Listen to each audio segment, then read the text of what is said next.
আসসালামু আলাইকুম রহমতুল্লাহ। বেশিরভাগ বোনদের মিসক্রিয়েট হচ্ছে এবং দেখা যাচ্ছে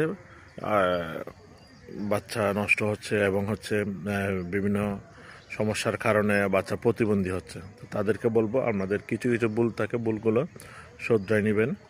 যেমনটা হচ্ছে আপনারা পল্লী চিকিৎসকের কাছে যান বা যে কোনো যখন আপনারা প্রেগনেন্ট বা কনসিভ থাকেন তখন আপনারা ডক্টরের প্রেসক্রাইব ছাড়া আপনারা ফার্মেসিতে গিয়ে বলেন যে আমার এই মাথা ব্যথা করতেছে বা কোমর ব্যথা করতেছে, আমাকে ওষুধ দেন। তখন আপনাকে পেইন কিলার দেওয়া হয় বা বিভিন্ন ধরনের ওষুধ দেওয়া হয়, যেগুলো খাইলেই আপনার মিসক্রিয়েটের মতো সমস্যা হতে পারে এবং বাচ্চা প্রতিবন্ধী হতে পারে, বিভিন্ন সমস্যা হতে পারে। তাই বলবো, যারা বাচ্চাকে ব্রেস্ট ফিডিং করান, বুকের দুধ খাওয়ান এবং আপনারা যারা কনসিভ এবং প্রেগনেন্ট, আপনারা কিন্তু অবশ্যই যখন আপনাদের সমস্যা দেখা দিবে আপনারা একজন ডক্টর প্রেসক্রাইব নিয়েই তারপরে আপনারা মেডিসিন সেবন করবেন। এটাই হচ্ছে উত্তম। আসসালামু আলাইকুম রহমতুল্লাহ।